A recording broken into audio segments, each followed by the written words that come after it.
this week's Torah portion of Bechukotai, we are promised by the Torah that if we will observe the commandments of God, then God will bless us with material bounty and success in life. There will be rain in the fields, there will be produce to eat, there will be food in the supermarkets, and we will be happy. That's the basic religious idea of reward and punishment, which I'm going to discuss a little bit later. But in chapter 26, verse 4, one of the promises is the land will yield its produce. Haaretz, in Hebrew, the land. Now, in Hebrew, this word haaretz has the same etymological root, resh tzadik, as the word rotzen, which means will. So you could actually read it, the will yield its produce. Does your will get fulfilled in life? Your deepest desires, your deepest yearnings, are they fulfilled? Or are you just stuck in some boring job? Are you sick of your life, your private life, your public life? Are you in a rut?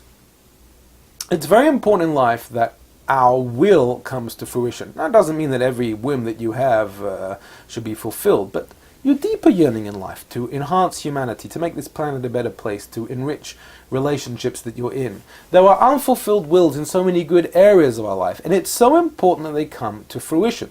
But we don't because we have fear. We always have this inner fear because of the fundamental human conflict, which grips us all, which is the conflict between security and pleasure.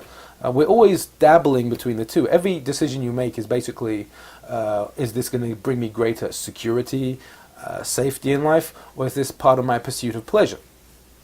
The Torah teaches us, go and fulfill your will. You want to open a new synagogue? Go open it. You want to open a home for orphan children? Go do it. You want to make people happy by entertaining them? Go do it.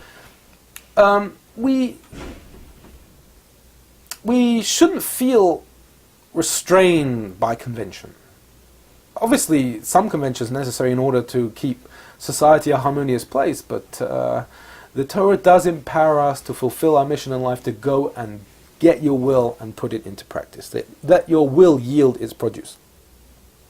Chapter 26, verse 13, we have the word upright, koimamius. And if you look in a Torah scroll, the way this word is written is rather interesting, that the letter Kuf has two little crowns on it. Normally, it doesn't have two. This is an exception. And the Kabbalah explains, fascinatingly, that this implies that the upright person, remember this word means upright, always has two sides to him or her. Why is that? Because uprightness really consists of perfection and imperfection. Why is that? Well, all of us want to be perfect and be good people, and then we give up because it seems impossible, and we end up as imperfect. But what is the perfect blend in the human being? Says the Kabbalah, it's really a mixture of perfection and corrected imperfection. If we're just goody-goodies and we do the right thing all the time, that's not real perfection, because there's no struggle involved. When we fail, and we mess things up, and then we heal ourselves, we grapple with our dysfunction, and we get rid of it, we eliminate it, then that's a different type of perfection. But on the other hand, that doesn't compete in a certain way with the pure, innocent, purity of a child, just doing the right thing for the right reason. So true uprightness, says the Kabbalah, is always a mixture of perfection and corrected imperfection. We see that from the two little crowns on the letter Kuf. Now, getting back to what I mentioned before about the idea of reward and punishment. Now, classically, this is perceived as a dear friend recently said to me, he doesn't think God is a liberal. You read the Torah and it says, if you do this, this is going to happen. If you do this, that's going to happen. And there doesn't seem to be any clause for, I'm sorry, I had a bad day. It seems to be merciless.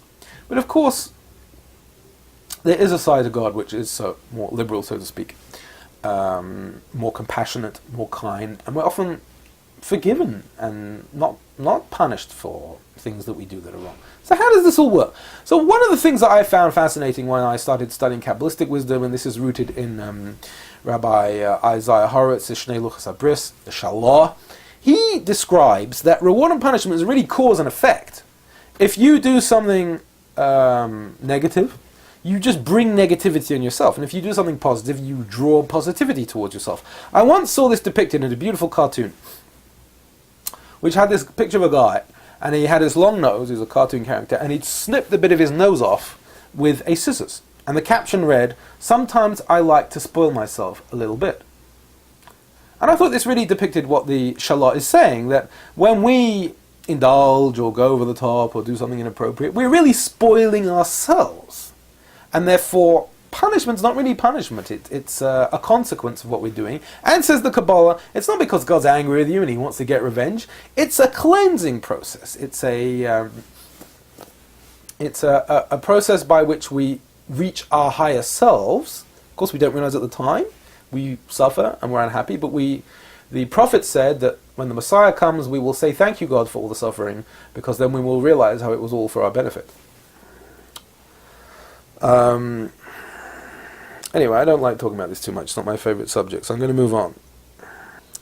At the end of the Torah portion, we have this discussion of the animal tithe, which a certain animal is picked through a process of selection, and that animal is dedicated to God.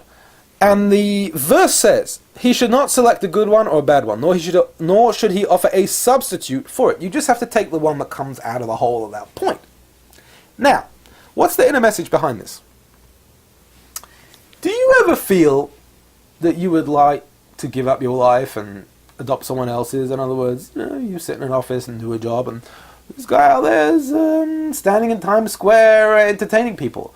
Or someone's really rich and they're having a great time. Or this guy's got tons of kids and I don't have any. We always look jealously, maybe, or at least longingly at other people's lives. And we wonder why we ended up with what we ended up with. But the most powerful message, I think, in religion, the most powerful message in Judaism, is that everything's by divine providence. Your allotted task is your allotted task. And you, really, are the best one to do it. And that's why God picked you. And do you know whose job is the hardest? Yours, because it's your job. His job or her job, not so hard. Why? Because it's not yours. You always find your own thing a struggle. But the Torah is telling us here, do not substitute.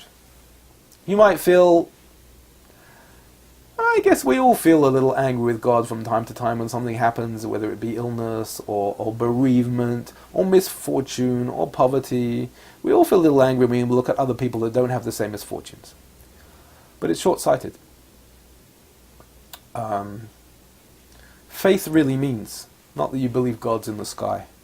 Faith means that you believe that your lot in life is really meant for you. And that's how your soul is going to reach its highest evolutionary point, its highest development, by going through what you're going through right now. So, and that helps us to do it with joy. Once we realize we're meant to do it, it becomes that little bit easier.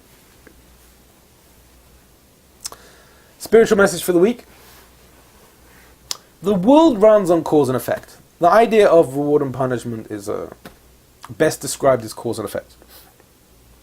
Positive actions lead to positive outcomes. Negative actions bring about negative outcomes.